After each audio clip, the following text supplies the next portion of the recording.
Everyone, this is Allison J. Dove. Yeah. So I'm really excited about this.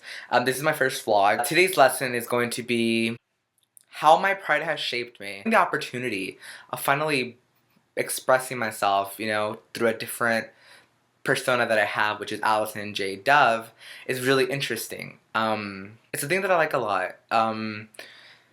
It just came to me, actually thinking about it back in the past. I've always played with my mom's makeup ever since I was like a kid. I remember her going to do her errands and stuff like that, and I would go to her room and look through her cabinets or her drawers and just find blush or mascara and put it on and then like wipe it off when she comes back because she would kill me. But I'm actually pretty proud that I came back to my roots and I discovered that this is something that I've always done. For all those who don't know, being transgender is not the same thing as a drag queen. I'm not transgender, I'm a drag queen. I like my male physique. I in no shape or form want to be a woman, although I do dress like a feminine woman. That's not my intent. My intent is not to be transgender. My intent is to express myself through a different character, and that's what I do with this. So you're asking yourself, where does the name come from? Where does the name come from? Where does the name come from? Like, where does the name come from? It honestly just came from out of nowhere. Like, Allison is from Teen Wolf. I remember Teen Wolf. I loved Allison. Like, I cried about when she died. Like, it was extreme. Like, I wrote I Heart Allison on my wrist and everything. It was some intense shit. And then Jade, it's kind of like, I wanted like a nickname, like a middle name, because I don't have a middle name. So I'm like, I want a middle name. So I picked Jade. And then Dove. And I like both names. So you want to call me AJ or Allison. I love all of them. So don't ever feel like, oh my god, like, she's like gonna like kill me or something. And I'm like, no, of course I'm not gonna kill you. Not yet. But, yeah, so call me whatever you want. Yeah, so for all those who don't know, I know in high school a lot of kids didn't know it would be like this. Of course they knew I was gay, but they never thought I would be a drag queen. And my peers from high school still sometimes contact me. They're like, oh my god, like, you look so pretty and stuff like that. And I'm just like, thank you, like, thank you. And it's people like that, my friends, and my current friends right now, that without them I wouldn't know what to do, because this summer, I went through something hard where I lost my parents. They kicked me out. They left me. They gave me threats, and they honestly just left me there. So I was so scared in the summer. I didn't know what to do. I was living with my friend, but that still wouldn't help because like my own parents kicked me out. I remember in the summer, I was telling myself like it gets better. Like it gets better. It was so hard. Because in the back of my head, I could still, like, hear my dad giving me threats, and I was like, it gets better, just breathe, like, in the fall, you're gonna be fine. It just right now where it sucks, And I was really strong about that, and ever since then, I've been good. Like, honestly, how I see life is kind of like when life throws situations like that at you, you have to be strong. You have to think positive. You have to think about the future, because if you don't, that's when it gets to you. It's not that you're weak, but you have to enhance your skills and become a stronger person. And things have been thrown at me. Like not just that, a lot of things, and that's why I'm so. Like, I have a strong character, and I have, like, a personality, and I have a sassiness and all that stuff because of situations like that, because things have been thrown at me, and I always, always, always look forward, and because if I didn't, honestly, I'm telling you straight up, I don't think I would have been here in the summer, or right now. Like, I would have probably committed suicide, because it was hard. Like, it was intense.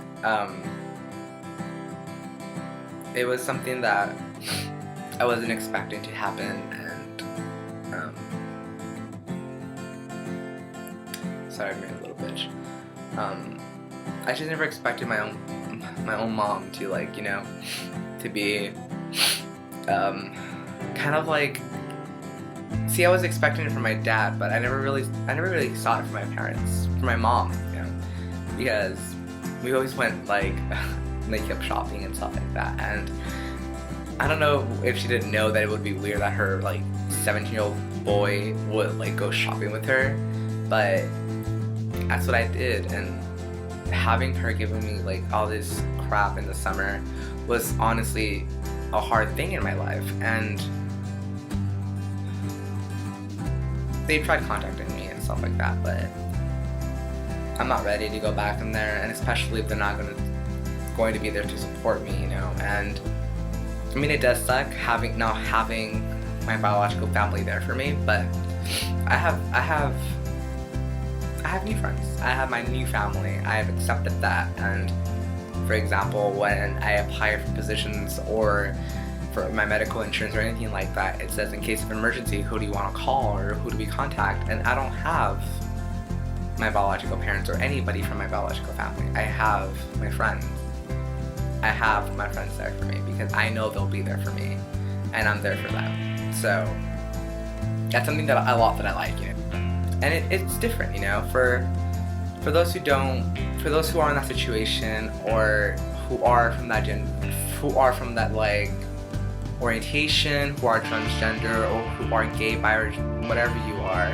Like, know that it does get better, and know that it sucks right now. Like, I'm not gonna say it doesn't, because trust me, it does suck. I've been there. It freaking sucks. But like I said, you have to think about the future. Think about yourself, you know. And because that's the only thing we have. If you don't think about the future, then what are you thinking about? And you're gonna be thinking about the now, and that's not healthy at all. That's not something we should be doing all the time. So yeah, so now I go to San Francisco Pride. I went as a drag queen. I walk everywhere in public as a drag queen sometimes. And yeah, I get those people who look at me sometimes. They're like, oh my gosh, like, that's a guy in heels. And I'm just like, yeah, so. And I find it weird how like a lot of girls too are like, ew, like that's a guy, that's a dude, like walking in heels with makeup on. And I'm like, honestly, just hating on me because I could walk way better than you in 7-inch heels. So shut up, you know.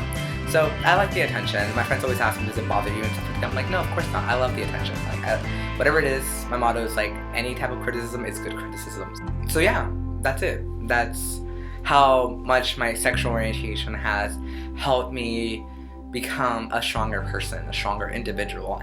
That's a big chunk of my life. And if I didn't have pride in that, then like I said, I wouldn't honestly be here. And I don't know what I would be doing with my life. I would probably be still straight in the closet somewhere in a school close to Los Angeles and feeding a false image to my parents. And I don't know. That's how my sexual orientation has made me a stronger person. Having pride in my sexual orientation has made me a unique individual. So I hope you guys liked my first video. I'm a little rough, so yeah. So all my videos will be in drag, talking about my life, a lesson or something like that about my life, or anything. So with that being said, thank you so much for watching. I'll see you next Sunday. Oh shit.